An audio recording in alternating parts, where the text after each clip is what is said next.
ಸಿನಿಮಾಗಳು ಸಾರ್ವತ್ರಿಕವಾಗಿ ಎಲ್ಲರೂ ವೀಕ್ಷಿಸಲು ಅನುಕೂಲವಾಗುವಂತೆ ಕೇಂದ್ರ ಸರ್ಕಾರ ಮಾರ್ಗಸೂಚಿಯನ್ನು ಬಿಡುಗಡೆ ಮಾಡಿದೆ. ದೃಷ್ಟಿ ಹಾಗೂ ಶ್ರವಣ ದೋಷ ಉಳ್ಳ ವ್ಯಕ್ತಿಗಳಿಗೂ ಸಹ ಸಿನಿಮಾಗಳು ಲಭ್ಯವಾಗುವುದನ್ನು ಖಾತ್ರಿಪಡಿಸುವುದು ಇದರ ಉದ್ದೇಶವಾಗಿದೆ. ಹಾಗಾಗಿ ಸಿನಿಮಾದಲ್ಲಿ ಇನ್ನು ಮುಂದೆ ಓಪನಿಂಗ್ ಕ್ಯಾಪ್ಷನ್ನಿಂದ ಅಥವಾ ಕ್ಲೋಸ್ಡ್ ಕ್ಯಾಪ್ಷನಿಂಗ್ ಅಥವಾ ಭಾರತೀಯ ಸಂಜ್ಞಾ ಭಾಷೆಯನ್ನು ಮತ್ತು ಧ್ವನಿ ವಿವರಣೆಯನ್ನು ದೃಷ್ಟಿ ವಿಶೇಷಚೇತನರಿಗಾಗಿ ಬಳಕೆ ಮಾಡಬೇಕೆಂದು ಸೂಚಿಸಲಾಗಿದೆ. ಮೊದಲಿಗೆ 2024ರ ಸೆಪ್ಟೆಂಬರ್ 15ರೊಳಗೆ ಒಂದಕ್ಕಿಂತ ಹೆಚ್ಚು ಭಾಷೆಗಳಲ್ಲಿ ತಯಾರಾಗುವ ಚಿತ್ರಗಳು ಈ ಅಂಶಗಳನ್ನು ಅಳವಡಿಸಿಕೊಳ್ಳಬೇಕಾಗಿದೆ. 2025ರ ಜನವರಿ 1ರಿಂದ ಅನ್ವಯವಾಗುವಂತೆ ಚಲನಚಿತ್ರೋತ್ಸವಗಳಲ್ಲಿ ಭಾಗವಹಿಸುವ ಸಾಕ್ಷ್ಯಚಿತ್ರಗಳಿಗೂ ಇದು ಅನ್ವಯವಾಗುತ್ತದೆ.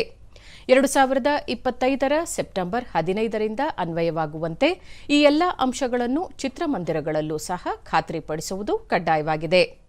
ಸಿಬಿಎಫ್ಸಿ ಪ್ರಮಾಣೀಕರಿಸಿದ ಎಲ್ಲಾ ಚಿತ್ರಗಳಿಗೂ ಇದು ಅನ್ವಯವಾಗಲಿದೆ.